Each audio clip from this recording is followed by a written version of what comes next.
Sasa wale wanaouza hizo product kwa mfano za nguvu za kiume wanachanganya, anajua anachanganya na nini. Basi ukishatumia mambo safi kabisa.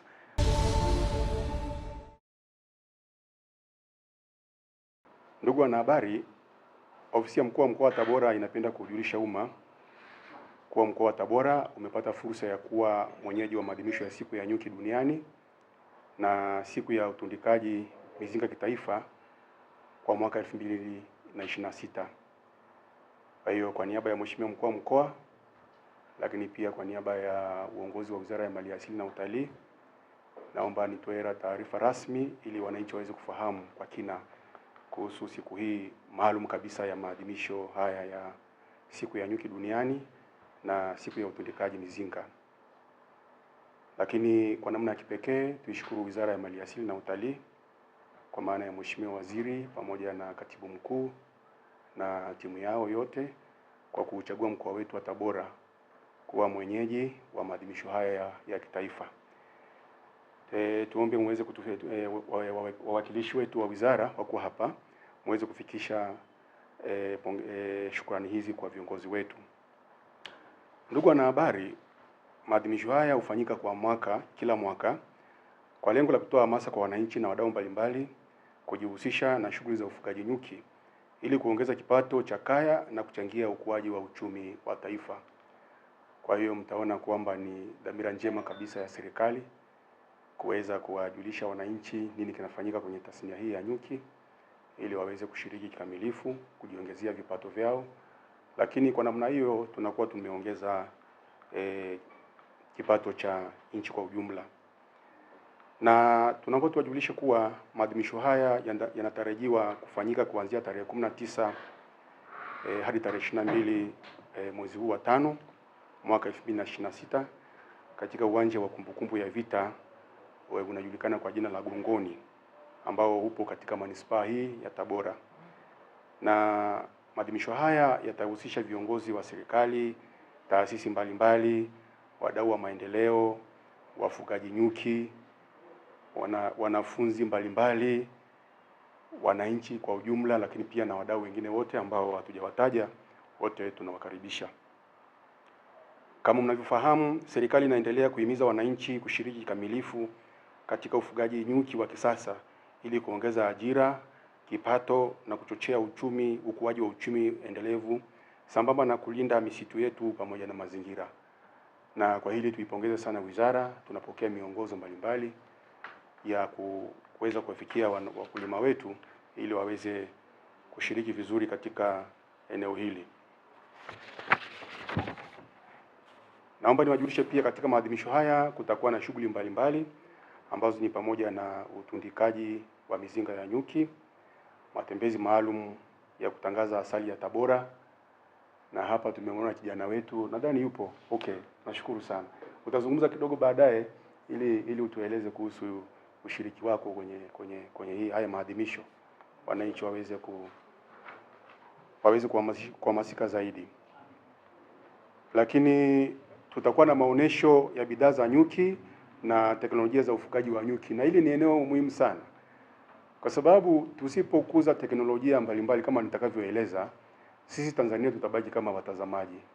Kwa hiyo tunaposhauriana haya mambo, tuombe tu wadau wanaohusika waweze kuongeza jitihada katika eneo hili la kukuza teknolojia, lakini pia kuhakikisha hizi teknolojia zinafikia wananchi walio wengi, waweze kuzitumia kwa lengo la kuongeza thamani. Hilo ndilo kubwa ambalo kwenye taarifa hii kwa umma tutasisitiza sana. Kwa sababu ndio eneo ambalo tuna changamoto kwenye uchumi wetu tunapozungumzia eneo hili la nyuki. Lakini mdahalo muhimu kuhusu umuhimu wa nyuki na uhifadhi wa mazingira ni eneo pia ambalo hata nyewe maafisa habari tunaomba mshiriki, muulize maswali mbalimbali na nyewe pia mchangie, kwa sababu tusipofanya midahalo hatuwezi tukajua changamoto. Lakini huwezi kuandaa mikakati ya utatuzi kama hujui changamoto. Kwa hiyo tujadiliane kuhusu changamoto zinazotukabili na tuje pamoja kuona mikakati gani tuweze kuitumia kama taifa tuweze kwenda kusonga mbele. Tunapozungumza kwenye maana kubwa ya mnyonyoro wa thamani kuanzia uzalishaji kwa maana ufugaji wa nyuki hadi uzalishaji wa mazao mbalimbali yanayotokana na nyuki. Kwa hiyo nadhani kwenye mdahalo tukifocus kwenye eneo hilo tutakuwa tumefanya kitu kizuri sana. Lakini pia tutakuwa na ugawaji wa mizinga kwa vikundi vya vijana na wanawake, uhamasishaji wa vijana na wanawake kushiriki katika shughuli za ufugaji nyuki, ziara katika maeneo ya ufugaji nyuki ambayo tunayo hapa Tabora, na uzinduzi wa mikakati na miongozo ya kuendeleza sekta ya ufugaji nyuki. Kama nilivyotangulia kusema, wizara yetu imefanya kazi kubwa sana ya kutuandalia mikakati na miongozo, lakini teknolojia na ujuzi mbalimbali ambao wakulima wetu wanatakiwa kupata. Wizara imefanya kazi kubwa, na siku ya katika maadhimisho haya tutaweza kujifunza mambo mengi. Mimi nadhani tuseme tu in common sense kwamba kwa mtu ambaye anajishughulisha na ufugaji wa nyuki, hata kama yuko huko nje ya mkoa wa Tabora, ni swala tu la kutii, kuona kwamba ukifika kwenye maonyesho haya utakuwa umejifunza mambo mengi sana ambayo usipofika kama usinge kuja basi usingeweza kuyajua. Ndugu wanahabari, tuwajulishe pia kwamba kauli mbiu ya maadhimisho ya mwaka huu ni uhifadhi wa nyuki kwa ustawi wa mazingira na taifa letu. Na kwenye mdahalo tutajua sasa, nilikuwa jana nazungumza na ndugu yangu msaidizi wangu Saidi Babu kuhusu uhusiano kati ya mazingira na uhifadhi nyuki. Tuliongea jana usiku, si ndio Saidi Babu? Tukazungumza kwa sababu mambo haya lazima tuyaweke kitaalamu. Basi haya pia tutaweza hata kwenye taarifa yangu hii nitaeleza kidogo mahusiano hayo. Sasa lakini kauli mbiu hii inaonyesha umuhimu mkubwa wa kuhifadhi nyuki, kwa sababu nyuki ni sehemu muhimu ya mazingira na maendeleo ya taifa. Lakini tujue tu kwamba nyuki wanachangia uchavushaji wa mazao na mimea mbalimbali, hivyo kuongeza uzalishaji wa chakula, kuhifadhi bioanuai na kusaidia uendelevu wa misitu na mazingira kwa ujumla. Zaidi ya asilimia kubwa ya mazao ya chakula na biashara utegemea uchavushaji unaofanywa na nyuki na wadudu wengine. Hivyo kutoweka kwa nyuki kunaweza kuathiri usalama wa chakula, kipato cha wananchi na uchumi wa taifa kwa ujumla.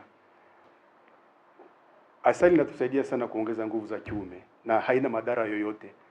Sasa kuna ndugu zetu wanaenda wanatafuta ile madawa ambayo tunaita madawa ya kulevya ambayo yanawaharibu. Sasa tutoe wito waachane nayo madawa. Kiboko ipo kwenye asali, tena asali ya Tabora. Na kwa wale wanaotaka kujua ni wapi inauzwa, afisa wangu amenitajia maeneo yote ambayo ni halali kabisa inauzwa hapa nchini. Kwa mfano ameniambia kuna mfanyabiashara anaitwa Central Park. Ana vibali, anauza, yuko Dodoma. Anauza. Yuko uwanjani tayari. Sasa ukitumia ile, kijana ameniambia baada ya dakika ngapi? Dakika 10 mtambo inaanza kufanya kazi. Haya ni mambo ya kisayansi, sio mambo ya kuficha. Mitambo inaanza kufanya kazi.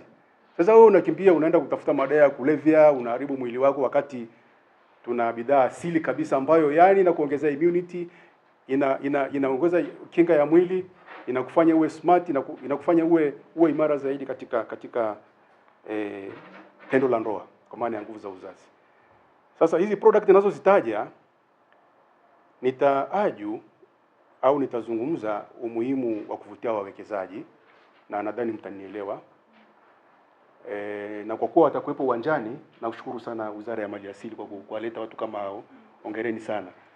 Ndio tunahitaji kutuelekea huko, tufikirie namna ya kuongeza thamani. Sasa wale wanauza hizo product kwa mfano za nguvu za kiume wanachanganya, najua anachanganya na nini. Basi ukishatumia mambo safi kabisa. Alvin nikakuuliza vipi na kina mama inawasaidia? Ukajibuje? Nikajibu kwamba tutafanya utafiti zaidi. Ndio. Ndio kwamba ni kwa maeneo gani inaweza kusaidia. Sawa. Hatuna uhakika kuhusu akina mama, lakini kwa kina baba uhakika upo.